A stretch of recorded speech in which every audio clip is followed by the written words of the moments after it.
देखिए, आज की प्रेस कॉन्फ्रेंस बुलाने का मेन मकसद यही है कि आप सभी को मालूम है कि हरियाणा के भाजपा के अध्यक्ष के बेटे के ऊपर बहुत गंभीर आरोप लगे हैं कि उन्होंने एक महिला का जो है वो चंडीगढ़ में पीछा किया और जो आरोप है कि उसे किडनैप तक करने की कोशिश की गई।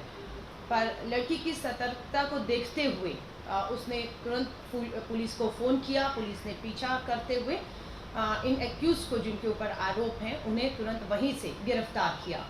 लेकिन अभी हमारा एक ही चिंता है कि भाजपा के बेटे से भारत की बेटी बचाओ, ये वही नारा है जो केंद्र की सरकार ने बेटी बचाओ का दिया था। आज खुद के घर में इस नारे को हकीकत में जब बदलने की बात आई है तो पूरी तरह से देखा जा रहा है कि अपराधियों को बचाने की पूरी कोशिश की जा रही है। ये सब जान रहे हैं कि जब ये वारदात हुई, पुलिस को फ़ोन किया गया। बाकायदा पीसी में चंडीगढ़ पुलिस ने इस बात का खुलासा किया कि किन किन धाराओं के तहत केस दर्ज किया गया है। लेकिन कुछ समय के बाद सबके सामने ये बात आती है कि चंडीगढ़ पुलिस दिल्ली पुलिस की तरह सीधे केंद्र के अधीन काम करती है।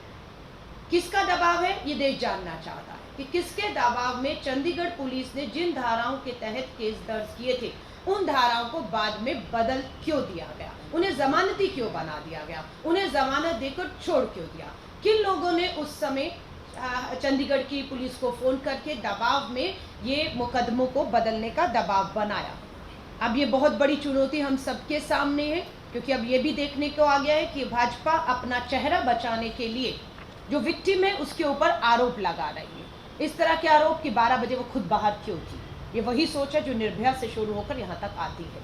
लेकिन कुछ भी बदला नहीं। ये दिखता है कि आप किसी तरह भी जब घिरते हैं तो आप विक्टिम को जो है उसी को घेरना शुरू कर दीजिए। यही काम हम सब यहाँ पर होते हुए देख रहे हैं कि किसी तरह भी जो शिकायत करता है, जिसने बहुत हिम्मत दिखाई, जो आज सबके सामने अपनी बात को मजबूती से रख रही है, इसीलिए पूरा देश आज उस बेटी के साथ खड़ा हुआ दिख रहा है कि आप सत्ता के ताकत में अंधे होकर किसी भी तरह ये सोचेंगे कि कानून को आप तोड़ मरोड़ लेंगे, अपने हित में उसका इस्तेमाल कर लेंगे, उन कानूनी धाराओं को आप अपनी ताकत का इस्तेमाल करते हुए अपने हित में बदलवा सकते हैं। ये सब प्रदर्शन यहाँ पर होते हुए हमने देखा है। तो मुझे लगता है कि केंद्र की मोदी सरकार जो है उनसे बिल्कुल हम हाथ जोड़कर निवेदन करना चाहते हैं। दिल्ली की तरह चंडीगढ़ की पुलिस आपके अधीन है। बेटी बचाओ का नारा आपने दिया है, अब उस नारे को हकीकत में बदलना है और हम ये निवेदन करते हैं कि भाजपा के बेटों से भारत की बेटी बचानी होगी।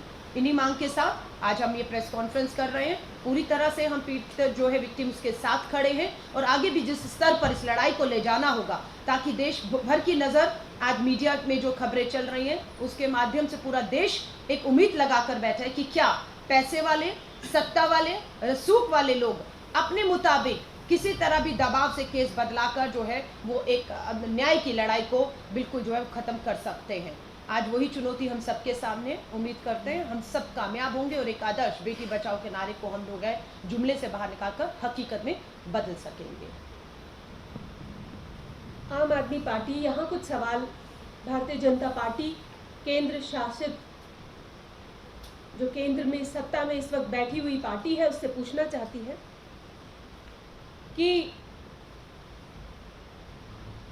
बीजेपी का क्या स्टैंड है इस शर्मनाक किस्से पर, इस शर्मनाक वाक़ये पर बीजेपी का क्या स्टैंड है, और जो भी रजिस्ट्रेशन हुई एफआईआर वो चेंज हो गई, उस पे बीजेपी कैसे रिएक्ट करना चाहेगी, उन सेक्शंस को कैसे माइल्ड सेक्शंस में बदल दिया गया, उस पे बीजेपी क्या रिएक्शन देना चाहेगी।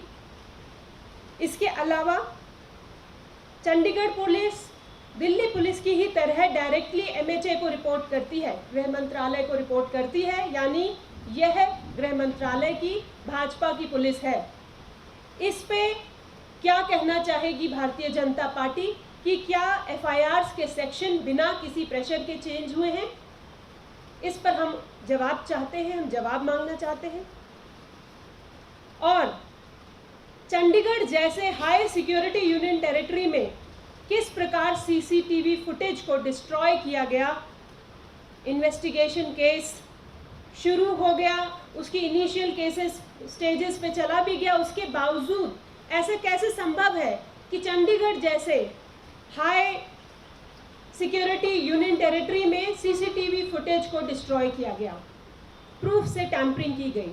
तो इसका भी हम जवाब मांगते हैं। और जिस प्रकार सोशल मीडिया पे और एक विलिफिकेशन कैंपेन चल रही है, विक्टिम के बारे में गलत गलत बातें फैलाई जा रही हैं, और ये पहली बात नहीं हो रहा है। जब भी कोई लड़की पर्दा हटा के बताती है कि मेरे साथ अन्याय हुआ है और बीजेपी के लोग उसमें इन्वॉल्व होते हैं, तो ट्रॉल्स की पूरी एक सेना उनके चरित्र हनन पे, उन पे प्रश्न उठा देती है कि तुम इतने बजे क्यों बाहर गई, और तुम इस तरह क्यों गई, और तुम्हारी उम्र क्या थी, और तुम किस अवस्था में थी, और बहुत सारी अन्य चीज़ें। परंतु यहाँ बेसिक क्वेश्चन एक डेमोक्रेसी का है, लोकतंत्र का है और हमारे अधिकारों का है कि अगर एफआईआर लॉन्च हुई, अगर सीसीटीवी फुटेज था तो वो कहाँ गया, उसको डैमेज कैसे किया गया, और चंडीगढ़ पुलिस एमएचए के अंडर आती है, इस सब की जिम्मेदारी उसकी है। इस तरह की छेड़खानी जो हो रही है सबूतों के साथ, यह इस पे भाजपा का क्या स्टैंड है, यह हम जानना चाहेंगे। धन्यवाद।